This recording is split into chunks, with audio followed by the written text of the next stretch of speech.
Okay, I'll talk out here briefly because it's actually quite noisy inside. The music's really nice. I am here to read. I'm reading a couple dark academia books right now.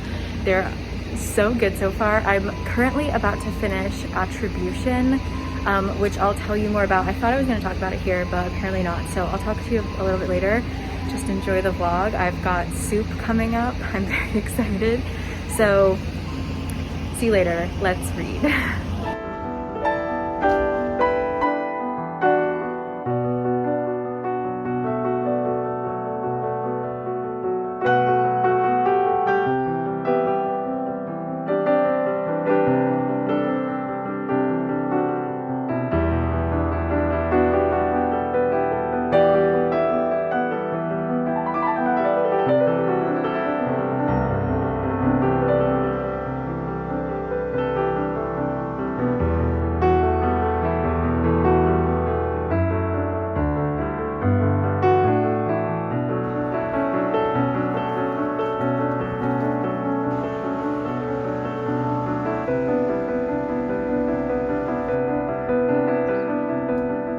We can have our little chat like this. I suddenly got so toasty warm. I'm full of soup and bread and I just finished a book. So the first book I want to talk to you guys about, I thought that this was going to be more dark academia, but the first book that I'm going to tell you about is just more academia in general. But I did enjoy it and it came out this year. I think I saw it if you watch my main channel, you might have seen that I was just back in the US visiting family, and my mom and I went to New York for a day and just did like bookstore hopping. And I think I saw this just on like a new books table kind of thing, and it is called Attribution. And it's basically about a art history student working on her dissertation, and she happens upon this painting that was just kind of thrown in a storage shed, and she has this gut feeling that this is not like a copy, this isn't, you know, this is something really important and it's in the range of like what she studies. So she ends up using her Christmas break to go to Spain and go through all of the crazy hoops to check if this is a legitimate work of a master. And I thought the first 40% of the book was really good in terms of just the explanation of art history. I've taken a couple years of art history, like AP art history in high school and then intro to art history in college, which was essentially the same thing as AP art history. But anyway, I had a wonderful teacher in high school and it was an amazing class. But even without any kind of background in art history, it was explained so well. And I believe the author is an art historian, and just the way that it's explained is so wonderful. So much of it takes place in a library or doing research and combing through like attics filled with old journals and stuff like that. I don't know, I just really appreciated that aspect of it. I thought that the third quarter of the book, like based on what I was reading on my iPad on Kindle, and it was like from 47% to like 70% of the book I didn't enjoy. There's like a romance subplot that like I could have done without, but it is necessary to the plot, I understand. But the way that it ended actually was really good. I had kind of like lost faith in the book, and then something happens and I was like, oh, okay, this is the book that I wanted to read. So overall, it wasn't like super action-packed, so it wasn't like very thrilling and it didn't totally grasp me, but I thought that the story and the message and all of the research that went into it was really wonderful. So if you're looking for a more like academia book that isn't necessarily dark, it was really good. It takes place mostly in Spain. Yeah, I just enjoyed it. It surprised me. I wasn't sure how I was gonna feel and I liked it. So actually the next place that we're going to the National Museum of Korea because they have, I guess it's like the Habsburg collection, but actually the book talks a lot about like Spanish Baroque, including like Velázquez, and there's a lot of Velázquez paintings in this exhibition, so I'm gonna head over there and we're gonna go look at that just to kind of round out the day. And then I'm going to dive into the book that I cannot wait to read, which I will tell you about in a second. But yeah, I'm gonna walk to the nearest bus stop. We're gonna mosey our way over there and see some paintings. Also, I grabbed the wrong camera battery, so I'm filming all of this with my phone. I'm sorry, I thought I was totally prepared. This first time for everything. I've never done that before. I turned it on and it was like dead. So apologies, but let's head to the museum, shall we? Okay.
Hello, we're home. As I mentioned, I wanted this to be a list of recently released dark academia-esque books. I almost said videos. Like I mentioned, Attribution was definitely more just leaning on academia in general. It just was like a reflection of specifically women in the art history field, and it didn't have any real dark elements. I think it hinted at that in the beginning, but that kind of faded to the background, and it was just more of a very interesting story. So I'm still gonna recommend it, but it's not gonna be that kind of action and just having that extra element that I tend to think goes with dark academia.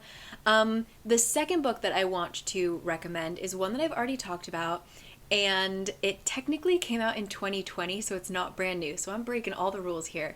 But this book is just one that I haven't stopped thinking about, which is strange because the plot made no sense. And I recently looked up the Goodreads about it, and that was like the consensus was everybody kind of vaguely enjoyed the book, but it was so just atmospheric. It didn't actually have any plot to it that it felt a lot of people felt like a disconnect from the book. So I'm gonna recommend this book simply for its vibes, and that is The Betrayals by Bridget Collins. But when I looked it up now, it seems like they're going as B.R. Collins, so I'm not sure. But if you guys have been following this channel for a while, you know that one of my favorite books of last year was The Binding, which was, I believe, Bridget Collins' debut novel.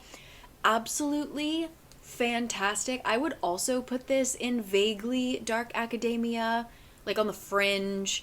The very beginning of the book is very much like one of the main characters is an apprentice and we're learning about bookbinding and all of this stuff. So it has those elements, but I think that her second book, The Betrayals, is much more under the dark academia umbrella, because the book is about a certain country that is going through some kind of political turmoil where like this kind of shady dictator-esque character is gaining power, and he is forcing anybody who disagrees with him or anybody who could be a risk out of their government positions.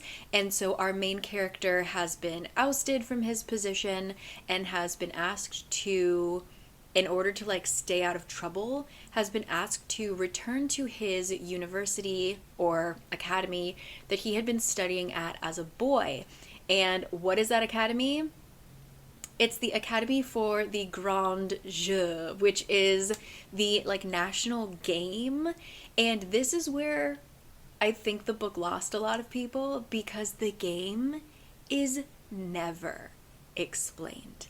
But when it's talked about, and it's talked about in depth, it seems incredible. Like, I was just angry that there was no explanation of how to play, because I wanted to play so badly.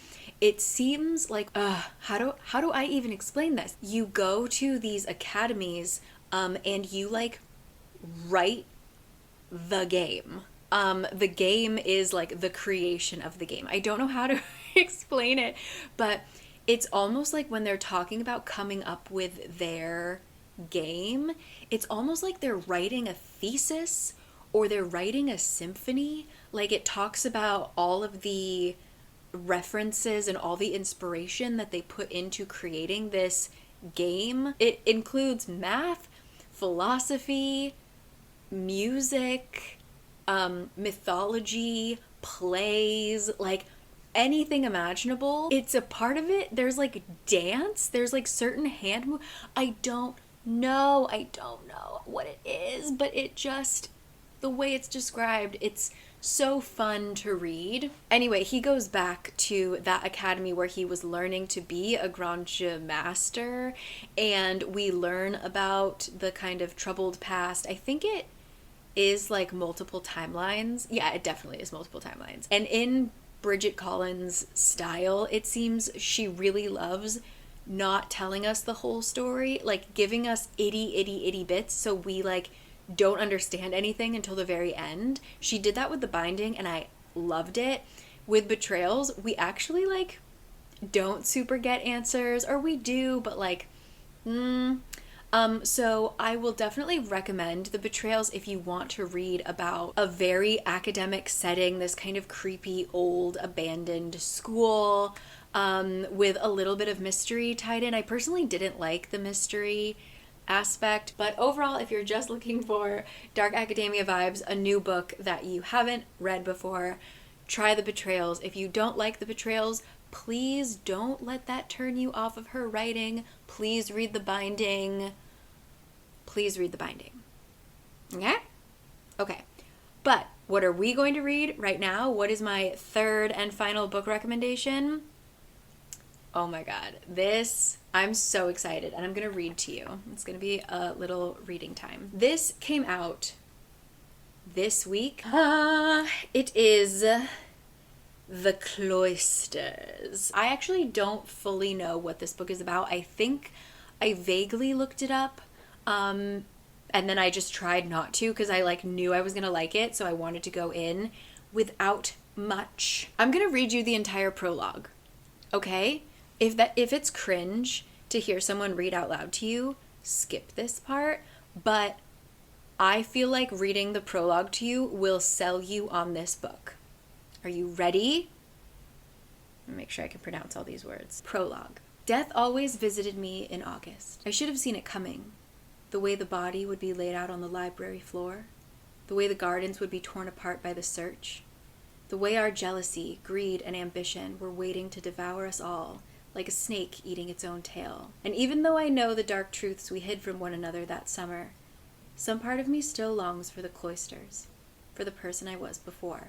I used to think it might have gone either way, that I might have said no to the job or to Leo, that I might have never gone to Long Lake that summer night, that the coroner, even, might have decided against an autopsy. But those choices were never mine to make. I know that now. Super excited. I'm super excited to read this. I am so ready. So I'm going to dive into this right now. I'm going to make myself some tea. And yeah, that's The Cloisters. Let's read it, shall we? Okay.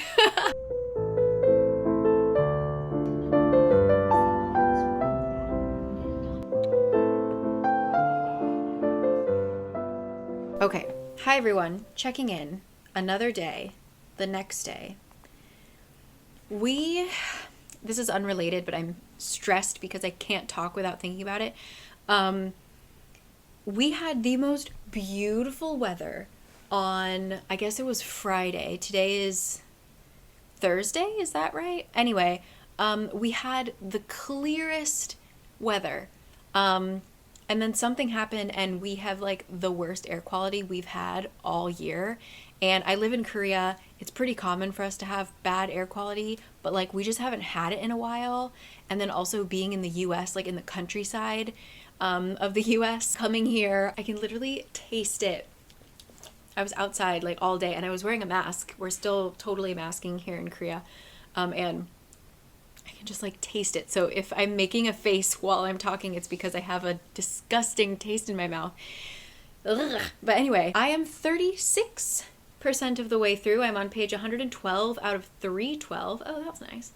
Of The Cloisters, and here are a few of my thoughts. So I went to university in New York City. I would go there at least once a year growing up, like since I can remember. So I have a very close relationship with New York. And so how this book starts off is our main girl is from Washington State, which is on the West Coast.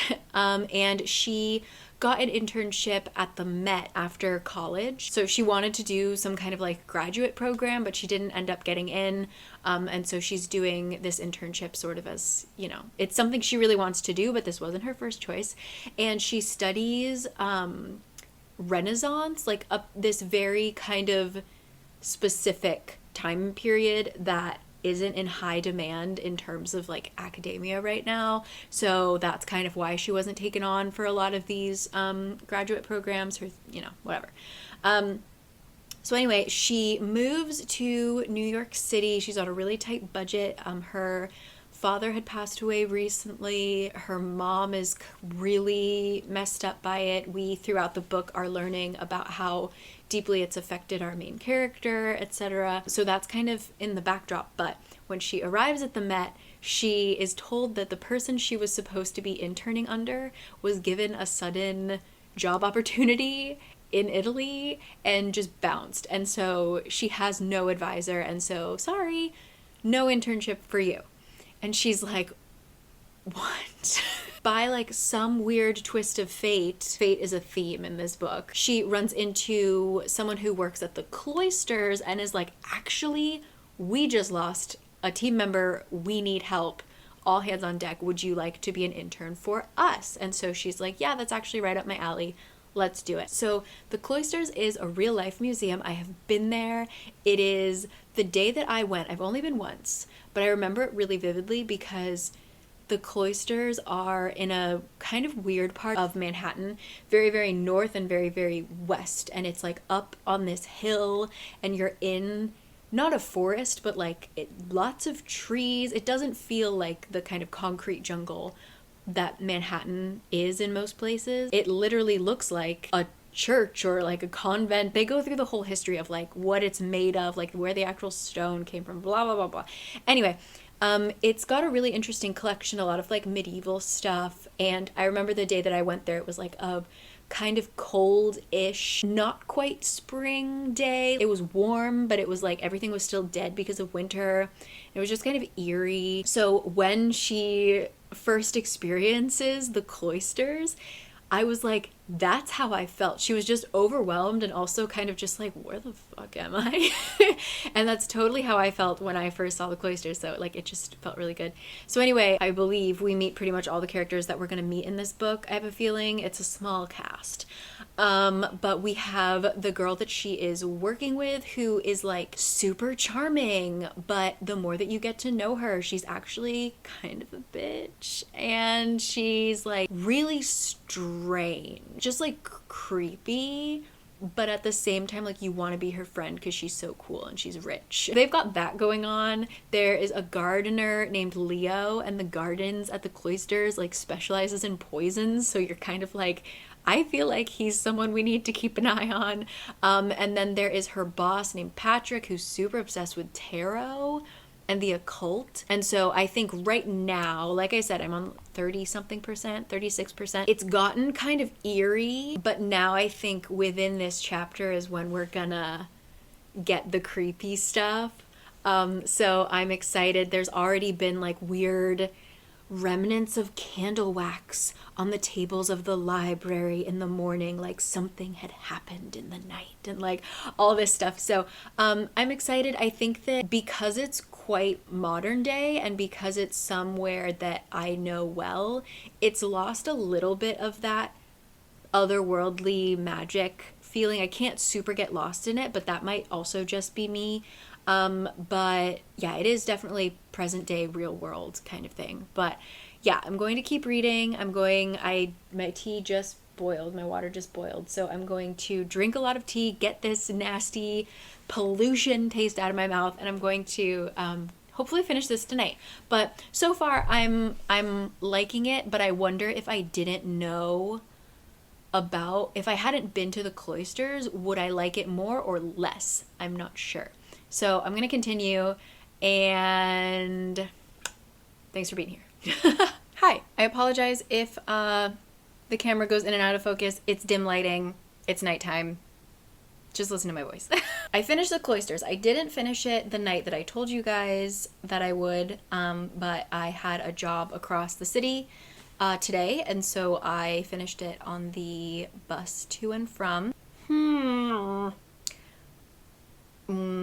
So just based on like stuff that would be on the back of the book, like it involves, she's studying tarot and the occult, and she's working at this museum with this mysterious weird girl and her boss, and she just moved to New York City, and there's like this undercurrent of grief from the death of her father, and like this mysterious gardener who grows poison. I mean, down, right? Like those are really interesting elements. But the way that it was executed, I feel like all the things I was interested in were actually more in the background, and it was really more of a piece about relationships, and I don't want to spoil anything, but yeah, just like interpersonal relationships. And the thing is, I hated every character. So I didn't really care. It's one of those very dark academia. I feel like if you liked The Secret History, just like the characters in The Secret History, how they're just like inherently not good people, or like, because I never finished The Secret History, so maybe that's not fair. But like, We Were Villains, for example. They're all kind of villains, right? So this was pretty much similar in this book. The main character is just kind of like a bump on a log. She just kind of is pushed around, doesn't really do anything. And then at the end, you know, when we learn more about her, we're like, yeah, not my favorite person. Literally nobody was a person that I liked. And so if you enjoy a cast of everyone being morally gray, or maybe even just morally corrupt, this might be your book. For me, I just felt like the things I wanted it to focus on, it was really hard for me to get through, like page 100 to page like 250, honestly. Like the ending where everything kind of picked up, obviously I read it faster because it was kind of like we're reaching this climax, but yeah, the middle bit, I don't know, it was so long, and there were scenes that like now knowing the ending, I can see why they happened, but it was like they didn't need to be that long, and they also just like didn't need to be there. I don't know. So overall, I'm kind of bummed. The Cloisters, I was really, really excited for it. So for the 3 that I'm recommending to you, The Cloisters, I loved If We Were Villains for having like all of that really wonderful Shakespeare weaved into the story. I wish this book did that with the tarot. It doesn't. So if you're okay with like the If We Were Villains kind of characters, but then just kind of take out that like really rich layer of dark academia, try The Cloisters. Give it a go. I mean, like, it had elements. It was almost there. but it just didn't do it for me. Attribution, I would say read it if you're interested in art history. Not so much dark academia vibes, sorry. I also thought it was really interesting that a lot of the words used in Attribution, which are like words I haven't heard in a while because it's all about like, what's it called? Provenance, proof of legitimacy, you know? All of those words and like certain research terms and stuff like that were used in this book. So I was kind of like, oh, I know this stuff. So yeah, I still thought Attribution was good. It was a little slow, but go into it thinking about it more as just an academia novel. And then the Betrayals go into it if you're okay with no plot but lots of really interesting vibes. I feel like Erin Morgenstern-esque people might like it.